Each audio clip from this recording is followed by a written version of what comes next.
चलिए आज जैन धर्म देखते हैं। जैन धर्म उसके बाद बौद्ध धर्म देखना है। जैसे ऋग्वेद को पढ़ लिया, मतलब ऋग्वैदिक काल को पढ़ लिया और उत्तर वैदिक काल को पढ़ लिया, मतलब वैदिक काल को पढ़ लिया। अब इसके बाद जैन धर्म आता है, उसके बाद बौद्ध धर्म आता है। तब 16 जनपद पढ़ना है प्राचीन काल में। सबसे पहले हम जैन धर्म को देख लेते हैं। जैन धर्म मतलब जैन धर्म का अर्थ होता है जीन। जीन का मतलब होता है विजेता, ठीक है। जीन का अर्थ होता है विजेता। जैन धर्म के संस्थापक अगर पूछा जाए तो जैन धर्म के संस्थापक होंगे ऋषभदेव। फिर से बोल रहे हैं, जैन धर्म के संस्थापक होंगे ऋषभदेव। और वास्तविक संस्थापक अगर पूछे तो वास्तविक संस्थापक होंगे महावीर स्वामी, जिनका बचपन का नाम था वर्धमान, ठीक है। कहानी सुने होंगे वर्धमान के बारे में। वर्धमान के बारे में एग्जाम में पूछा जाता है तो उनके बारे में ही जानते हैं। तो इनके स्थापना मतलब जैन धर्म का स्थापना ऋषभदेव किए थे। वास्तविक संस्थापक महावीर स्वामी थे। महावीर स्वामी का जन्म जो है 540 ईसा पूर्व में हुआ था। 540 BC में। कहाँ हुआ था? कुंडलग्राम में। कुंडलग्राम कहाँ है? वैशाली में। वैशाली कहाँ है? बिहार में। तो कहाँ जन्म हुआ था? कुंडलग्राम में, वैशाली बिहार में, 540 ईसा पूर्व। इनके पिता का नाम सिद्धार्थ था। इनके माता का नाम त्रिशला थी।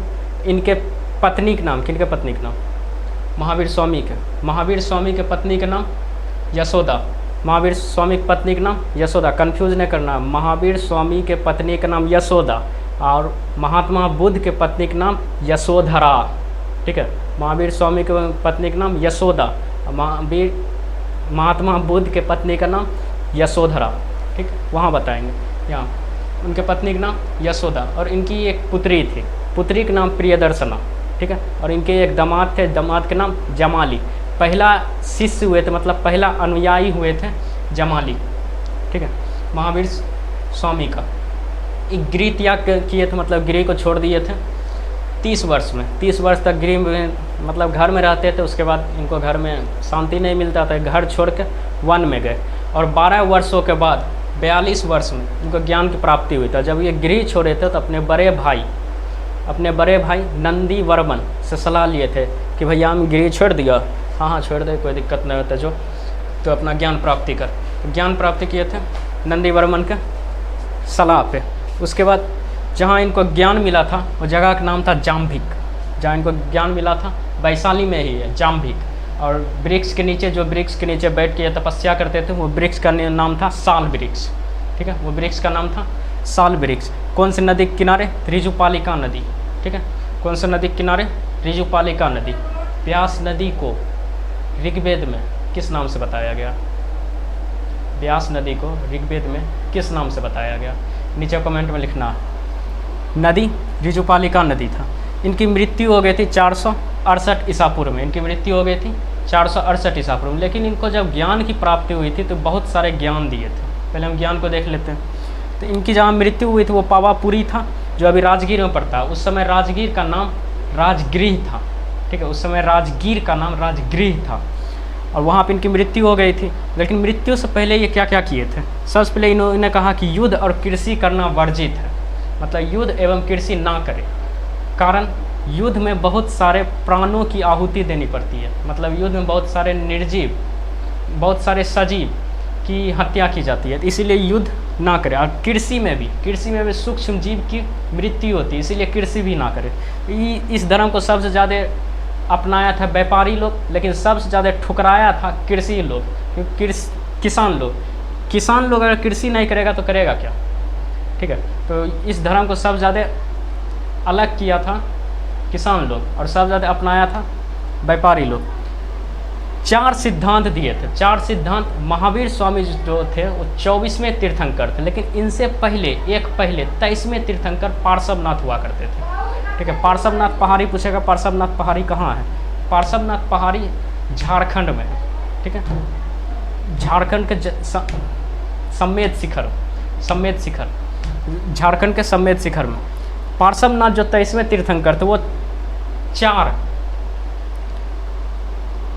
अहिंसा, सत्य, अपरिग्रह और अस्तेय दिए थे।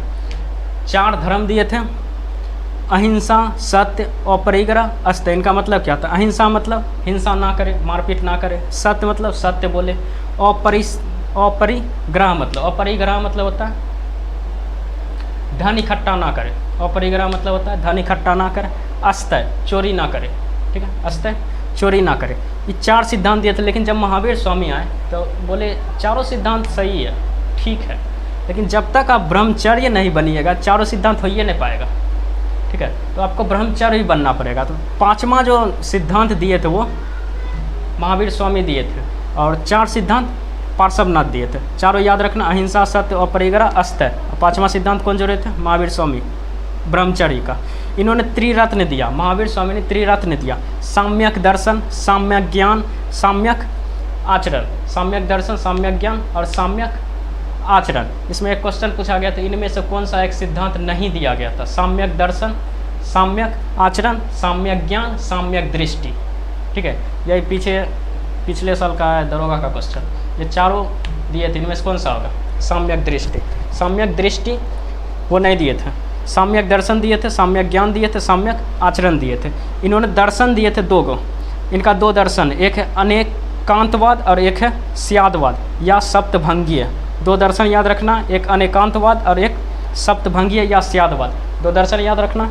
उसके बाद इन्होंने कहा ईश्वर नाम का कोई प्राणी या ईश्वर भगवान कुछ नहीं है, ठीक है। इन्होंने मतलब ईश्वर को नकारा था। ये कहे थे कि मूर्ति पूजा ना करें, ठीक है। जैन धर्म के जितने भी अनुयायी है या उनके धर्म के मार्ग पे चलने वाले, वो सब मूर्ति पूजा नहीं करते, ठीक है। उनका जो महावीर स्वामी 24वें तीर्थंकर हुए, वो 24वें तीर्थंकर जो थे वो कहे थे कि ईश्वर नहीं है, तो पूजा किसकी करें? खुद की पूजा करें, ठीक है। आप भी एक ईश्वर बन सकते हैं, सभी के अंदर ईश्वर है, ठीक है, पहचानने नहीं आता है। महावीर स्वामी एक आम आदमी थे, ईश्वर बन गए। महात्मा बुद्ध आम आदमी थे, ईश्वर बन गए, ठीक है। तो ये सब लोग जब ईश्वर बन सकते हैं तो आप क्यों नहीं बन सकते? आप भी बन सकते हैं ईश्वर। तो वही बोले थे ईश्वर नहीं होता है, तो जब ईश्वर नहीं होता है तो हम मोक्ष की प्राप्ति कैसे करेंगे, ठीक है। हर धर्म मोक्ष का दरवाज़ा खोलता है, मोक्ष कहता है मोक्ष की प्राप्ति करनी है, तो मोक्ष की प्राप्ति कैसे करें? इसमें बड़ा ज़बरदस्त मोक्ष प्राप्ति का नियम दिया गया। इसमें कहा गया है कि आपको अगर मोक्ष प्राप्ति करना है तो भूखे प्यासे रहिए, भूखे प्यासी रहिए, कुछ दिन तक घिसिया के मर जाइएगा, आपको मोक्ष प्राप्ति मिल जाएगा, ठीक है। मतलब भूखे प्यासे रहिए, ना ही पानी पीजिए ना ही खाना खाइए, और आप कुछ दिन के बाद लड़खड़ा के ख़त्म हो जाइएगा, आपको मोक्ष मिल गया। ये जैन धर्म का कथन था। उसके बाद जैन साहित्य है, बाद में जैन साहित्य को लिखा गया था, और जैन साहित्य 2 भाषा में लिखा गया, एक है संस्कृत भाषा और एक है प्राकृतिक भाषा। पहले का जैन साहित्य जो हुआ करता था वो मगही भाषा में लिखा गया था। पहले का प्रारंभिक जैन साहित्य मगही भाषा में लिखा गया। कौन कौन सा जैन साहित्य? 12 अंग है, 12 उपांग है, 10 प्रकीर्ण है, 6 छंद सूत्र और 4 मूल सूत्र। इसको मिलाने के लिए दे दिया जाएगा, ठीक है। इधर 4 लिखेगा, 6 लिखेगा, 10 लिखेगा, इधर उपांग लिख देगा, अंग लिख देगा, प्रकीर्ण लिख देगा। तो इसको याद रखना है, 12 अंग, 12 उपांग, 10 प्रकीर्ण, 6 छंद सूत्र, 4 मूल सूत्र। ये सब जैन साहित्य हैं। उसके बाद इनका एक बड़ा फेमस है भगवती सूत्र, ये भी एक जैन साहित्य है, भगवती सूत्र। इसमें 16 महाजनपद का चर्चा है। 16 महाजनपद, जैसे बिहार का हो गया था मगध महाजनपद, ठीक है, वज्जी महाजनपद। तो ये सब जो महाजनपद हुआ था, इनका 16 महाजनपद का चर्चा है भगवती सूत्र में। और इनका एक है कल्प सूत्र। कल्प सूत्र संस्कृत भाषा में लिखा गया। किसने लिखा है? तो भद्रबाहु ने, ठीक है। ये भी क्वेश्चन आया था कि कल्प सूत्र का रचयिता कौन है? तो भद्रबाहु। कौन सा भाषा में? संस्कृत भाषा में, ठीक है। इसको एक बार देखना है या स्क्रीनशॉट लेकर रखना है। हो गया। तो जैन संगीति देखते हैं, मतलब जैन धर्म का बैठक हुआ था। जैन संगीति 2 जैन संगीति हुए। पहला जैन संगीति 322 ईसा पूर्व में, पहला जैन संगीति 322 ईसा पूर्व में पाटलिपुत्रा बिहार में पड़ता है, पटना। अभी का नाम पटना है, उस समय का नाम पाटलिपुत्रा हुआ करता था। 322 ईसा पूर्व में पाटलिपुत्र में हुआ था। इनका अध्यक्षता स्थूलभद्र किए थे। इनका अध्यक्षता स्थूलभद्र किए थे। दूसरा जैन संगीति 516 ईस्वी में या 513, कहीं कहीं रहता है 513 या 516 ईस्वी में हुआ था। ये बल्लभी में, गुजरात में पड़ता है, बल्लभी में। इनकी अध्यक्षता क्षमा श्रवण किए थे। इनकी अध्यक्षता क्षमा श्रवण किए थे। ये दूसरी जैन संगीति, ये पहली जैन संगीति है, इसमें याद रखना। उसके बाद जैन धर्म जो है 2 पार्ट में टूट गया, ठीक है। पहले जैन धर्म एक ही हुआ करता था, ठीक है। बाद में क्या हुआ कि इसमें दरार पड़ गया। दरार पड़ने का मुख्य कारण था जैन धर्म जो है उत्तर भारत में फैला हुआ था, ठीक है। उत्तर भारत में जब फैला हुआ था तो वहाँ पर सूखा पड़ गया, सूखा पड़ गया, बारिश नहीं हो रहा था, सूखा पड़ गया। सूखा पड़ने के बाद कुछ जैन अनुयायी वो भाग के जाने लगे कर्नाटक इधर, मतलब दक्षिण भारत इधर, ठीक है। अब कुछ जैन अनुयायी रुक गए उत्तर भारत में। उनका कहना था कि हमारे धर्म में मोक्ष शब्द दिया गया और मोक्ष में कहा गया है कि आप बिना खाए पिए मोक्ष प्राप्ति कर सकते हैं मृत्यु के बाद, ठीक है। तो जब ईश्वर चाह रहे हैं कि हम मोक्ष प्राप्ति करें, मोक्ष की ओर जाएं, ठीक है, सूखा यहाँ पर हुआ है तो हमें मोक्ष प्राप्ति में आसानी होगी। तो कुछ लोग कह रहे थे नहीं, हम जिंदा ही नहीं रहेंगे, अभी ज्ञान भी देना है, जब हम जिंदा ही नहीं रहेंगे तो मोक्ष प्राप्ति कैसे कर सकते हैं। उन लोग का कहना भी ठीक था, इनका भी कहना ठीक था, लेकिन दो भाग में बट गए। कुछ उत्तर भारत में रह गए जैन अनुयायी और कुछ दक्षिण भारत चल गए। और जब सूखा ख़त्म हुआ उत्तर भारत से, फिर दक्षिण भारत से सारे अनुयायी उत्तर भारत आने लगे। जब उत्तर भारत में आए तो उनका कहना क्या था कि जो दक्षिण भारत में गए थे वो कपड़ा पहनने लगे। मतलब जैन धर्म में कपड़ा पहनना अलाउ नहीं है। आप जैन धर्म के महावीर स्वामी की मूर्ति को देखिएगा, कपड़ा नहीं है पहना हुआ, ठीक है। और जाकर देखिएगा जैन धर्म के जो महावीर स्वामी हैं वो कपड़ा को त्याग किए हैं। उनका कहना है कि मोक्ष प्राप्ति के लिए कपड़े का त्याग करना जरूरी है, ठीक है। जैसे हमें ईश्वर ने भेजा है उसी तरह हमको ऊपर जाना है, ठीक है। कपड़ा हम मानवों का बनाया हुआ है तो इनको यहीं छोड़ना है। तो जो दो भाग में बटे थे, दक्षिण भारत में जाने वाले जितने अनुयायी थे वो कपड़ा पहनने लगे, तो उनका नाम रख दिया गया श्वेतांबर, वे श्वेत कलर का कपड़ा पहनते थे। और जो उत्तर भारत में रह गए थे उनका नाम था दिगंबर, वो कोई कपड़ा नहीं पहनते थे, ठीक है। जब दो भाग में बट गया तो इनका कहना था कि वस्त्र को त्यागना जरूरी नहीं है, ठीक है। वस्त्र पहन के भी हम मोक्ष की प्राप्ति कर सकते हैं, लेकिन इसका कहना था नहीं, इनका दिगंबर का वस्त्र त्यागना जरूरी है, ठीक। इनका कहना था कि स्त्रियां भी मोक्ष प्राप्त कर सकती है, लेकिन इनका कहना था नहीं, स्त्रियां कभी भी मोक्ष प्राप्त नहीं कर सकती है, ठीक है। इनके अध्यक्ष बने थे स्थूलभद्र और इनका अध्यक्ष बने थे, मतलब दिगंबर का अध्यक्ष भद्रबाहु।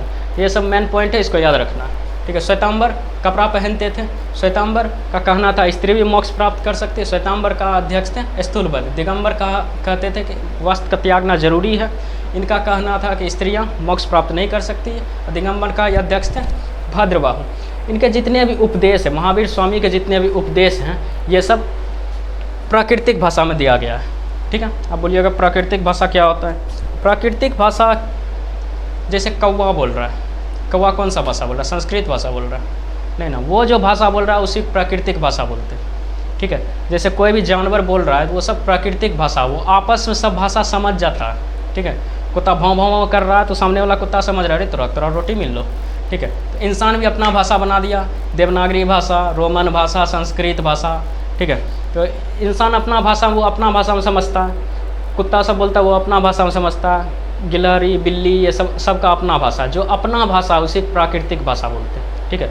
वही भाषा में महावीर स्वामी उपदेश दिया करते थे। उसके बाद एक संप्रदाय था आजीवक संप्रदाय। इस संप्रदाय का नाम याद रखना। इनके संस्थापक हुए मोखलीपुत्र गोसाल। इनके संस्थापक हुए मोखलीपुत्र गोसाल। मोखलीपुत्र गोसाल पहले महावीर स्वामी के शिष्य हुआ करते थे, बाद में इन्होंने जैन धर्म को छोड़ दिया और एक संप्रदाय का स्थापना किया, आजीवक संप्रदाय, मोखलीपुत्र गोसाल। एक शब्द आता है महामस्तकाभिषेक। महामस्तकाभिषेक क्या होता है, हर 12 वर्ष में दक्षिण भारत के श्रवण बेलगोला जगह है, श्रवण बेलगोला कर्नाटक में, श्रवण बेलगोला कर्नाटक, वहाँ महामस्तकाभिषेक होता है, ठीक है, जिसको बाहुबली के नाम से भी जानते हैं। तो हर 12 वर्ष में होता है। जैन धर्म से संबंधित है। पूर्ण ज्ञान को कैवल्य बोला गया। जैन धर्म में कैवल्य का मतलब होता है पूर्ण ज्ञान, पूरी तरह से ज्ञान। प्राचीन, सबसे प्राचीन जैन ग्रंथ है 14 पूर्वा, ठीक है। सबसे प्राचीन जैन ग्रंथ है 14 पूर्वा। जैन धर्म का ही कहना है जियो और जीने दो। जैन धर्म का ही कहना है जियो और जीने दो। उसके बाद में इनके अध्यक्ष, मतलब महावीर स्वामी के बाद इनके अध्यक्ष बन गए थे आर्य सुधर्मन, ठीक है, इसको याद रखना। बाद में इनके अध्यक्ष बन गए थे आर्य सुधर्मन। और पहला उपदेश इन्होंने पावापुरी में, राजगीर में दिया था, ठीक है। राजगीर का एक जगह है पावापुरी, वहीं पर महावीर स्वामी ने पहला उपदेश दिया था। 2-3 चीज़ और याद रखना है। पहला चीज़ याद रखना है कि पहला संस्थापक जो थे ऋषभदेव, उसका प्रतीक चिन्ह क्या है? तो ऋषभ देव का प्रतीक चिन्ह है वृषभ या सांड, वृषभ या सांड। उसके बाद 23वां तीर्थंकर हुए थे पार्श्वनाथ, पार्श्वनाथ का प्रतीक चिन्ह है सांप, सांप, पार्श्वनाथ का प्रतीक चिन्ह है सांप। उसके बाद महावीर स्वामी 24वां तीर्थंकर हुए थे, महावीर स्वामी 24वां तीर्थंकर हुए थे, उनका प्रतीक चिन्ह था सिंह, ठीक है, उनका प्रतीक सिंह था, शेर, लायन, लायन, ठीक है। ये 3 प्रतीक चिन्ह याद रखना है। जैन धर्म खत्म हो गया, जैन धर्म पूरी तरह से खत्म हो गया। इसके बाद हम बौद्ध धर्म पढ़ेंगे, बौद्ध धर्म थोड़ा डिटेल में पढ़ेंगे। एकमात्र ऐसा धर्म है जो इंसान बनने के लिए सिखाता है। ऐसे जैन धर्म भी सिखाता है, लेकिन जैन धर्म से ज़्यादा फेमस हुए हैं बौद्ध धर्म। भारत में कहा गया है कि भारत कोई भी धर्म का देश नहीं है, भारत में अगर कोई धर्म स्थापना हो सकता है या पहले कोई धर्म चल रहा था तो वो बौद्ध धर्म थे, ठीक है। बौद्ध धर्म को बहुत सारा देश भी अपनाए थे, इसको थोड़ा डिटेल में पढ़ेंगे, कल पढ़ेंगे। जैन धर्म खत्म हो गया, वैदिक साहित्य भी खत्म हो गया, ठीक है। तो आगे कल देखते हैं बौद्ध धर्म।